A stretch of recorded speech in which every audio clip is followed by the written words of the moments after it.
Good morning. It is a very exciting day. We are heading to the archives, but we are going somewhere very special because we are going to the London archives today, which is an archive I have not been to. If you are new here, hi, my name is Kaelyn. I'm a fifth year PhD candidate in history and African American studies. At Yale, I look at the law of slavery and how child labor exploitation in early modern England acts as a legal precursor to statutory slavery in the English American colonies. Today, I'm heading to the archives to do work on my doctoral dissertation, and we're going to be looking at apprentice records from London. Historians often describe the archives as finding a needle in a haystack, where you're going in and you're looking for something particular, and often it leads you in an entirely different direction, or it is like trying to find a needle in a haystack when you were actually trying to locate something specific. That has been my experience on both ends. First, I started looking at records related to the direction of my dissertation when I submitted my prospectus, which primarily focused on reproductive speculation and the law in early modern England as a precursor to matrilineal descent law. And now, because I'm focusing on how child labor law is actually the precursor to matrilineal descent law, I have to look at slightly different records. However, those records have been hard to locate, and they've been particularly hard to locate while I'm working a full-time job. I think we have found it. I have contacted the archivists at the London archives because the documents and the manuscript that I need to look at are not available to the public. I had to request that I can go and see them, so I need to get all my identification documents put together and prepare to head over to the archives. So without further ado, I'm gonna go ahead, get my bag packed, put on my shoes, and let's head to the archive.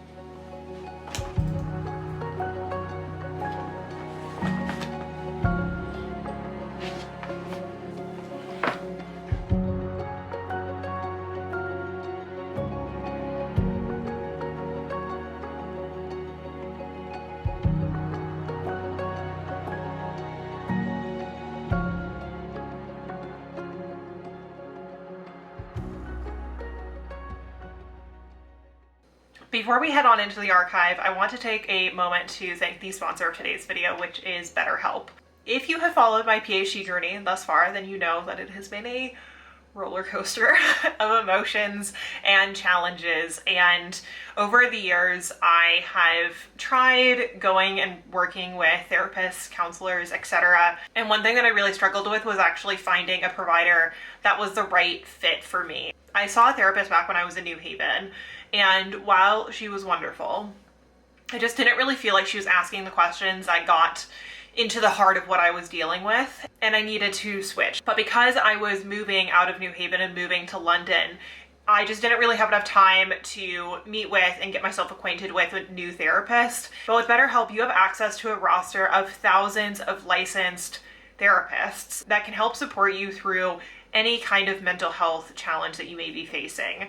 But just because you aren't necessarily in crisis mode or going through a really difficult time, that doesn't mean that you shouldn't go and work with a counselor. For example, working on my dissertation, as I've shown you, has been a bit of an emotional roller coaster. But even in these moments where I feel like I'm in a really good place with my dissertation and with things in my life, it's really nice to just have somebody to speak through some things that may be on your mind, or help clear up some anxieties, or even just work through your thought process around your relationships or work that you might have. You don't necessarily need to just be in a negative state of mind in order to benefit from therapy.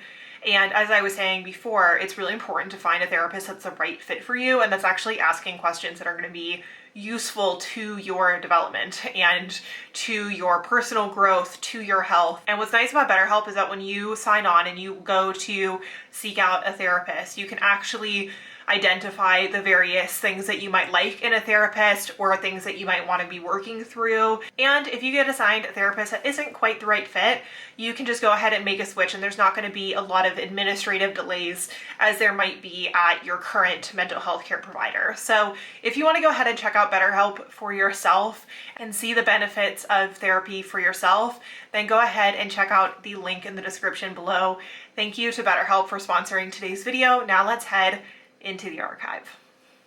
I just want to quickly premise that all of this footage that you're seeing from the archive was accidentally filmed in slow-mo, so if the frame rate looks a little bit funny, that's why.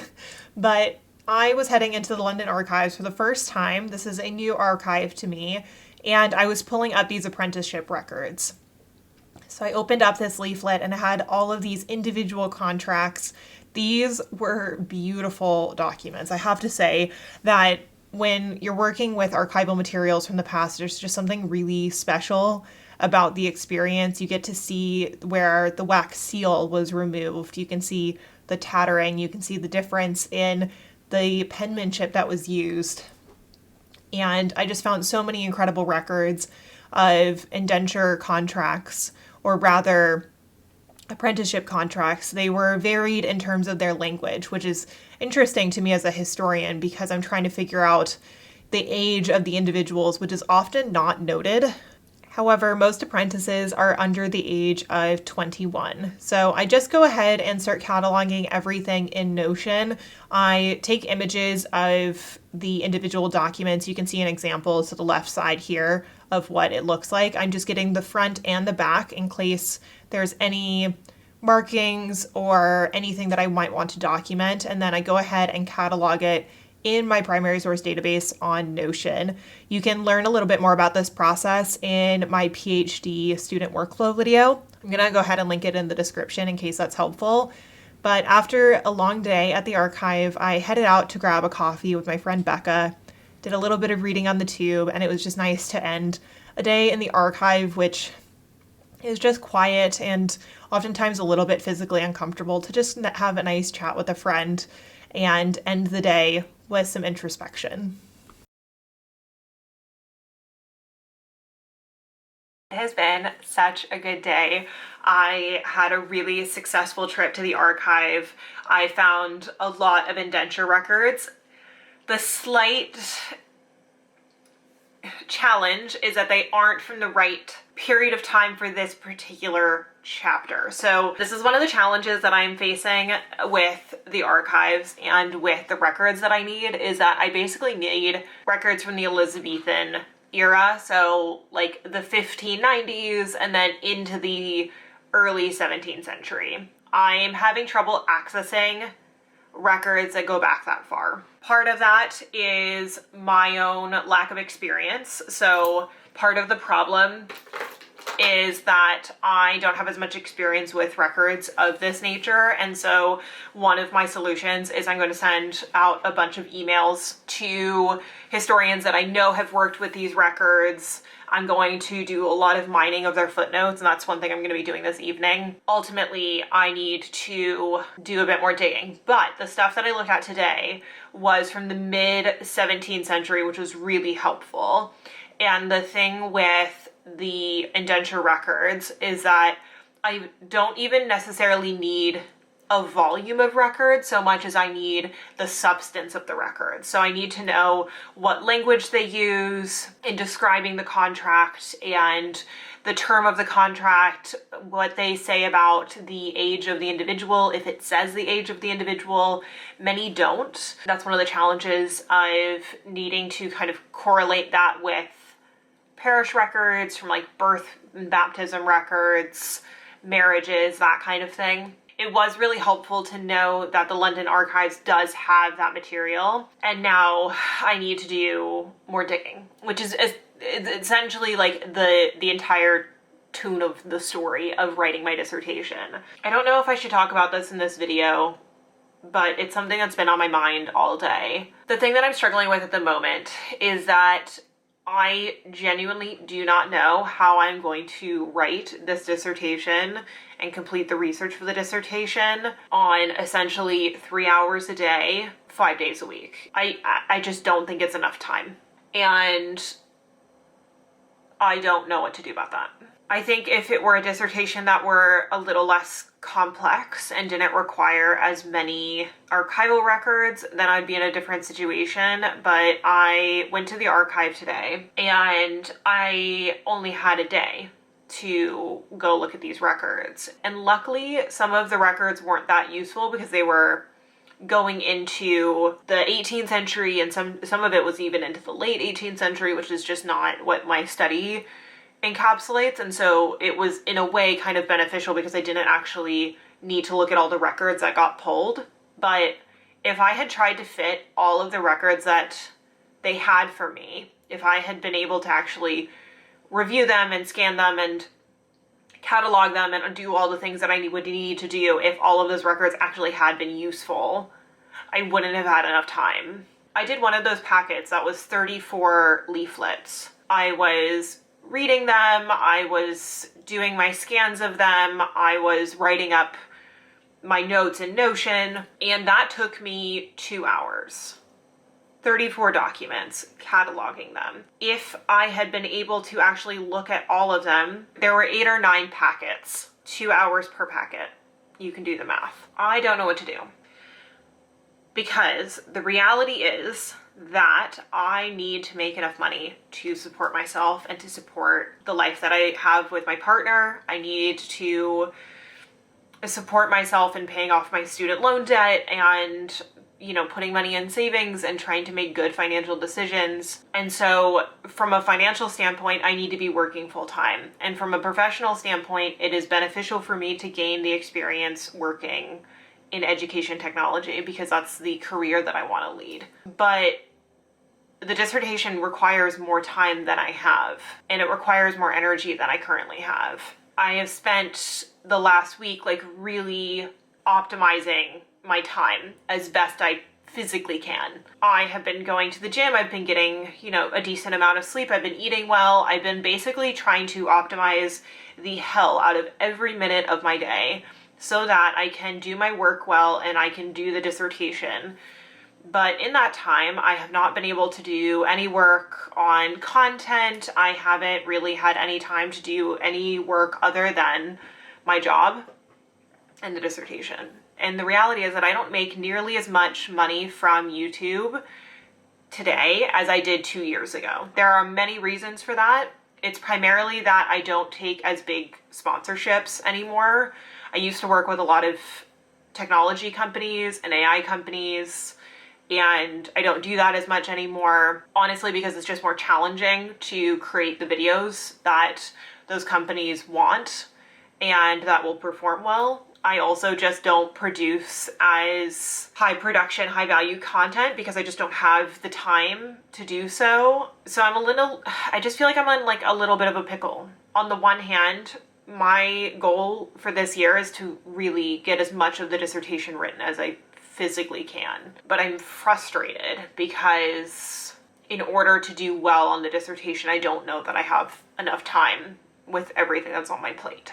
And I'm voicing this not because I want you guys to give me a solution. I don't need anybody to solve this. I need to figure out how to solve it. I know that this is the reality for so many students that, you know, we work full time, we juggle a lot, we hold a lot on our plate because we want to complete our studies because it matters to us. I also really like the work that I'm doing. Like I really genuinely like my job. I really want to build and help support the development of a business in education. And I don't at this moment make enough as a content creator to do that full time, nor do I really want to. Like I love that this last year has been this process of just discovering myself and my passions and being able to share that with you all and like not worrying about how much money that was bringing in. Like that was really freeing. But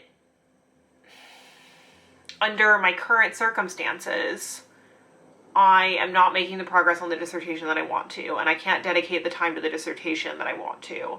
And I just wish that there were, you know, another 12 hours in the day for me to get these things done. And so I don't have an answer.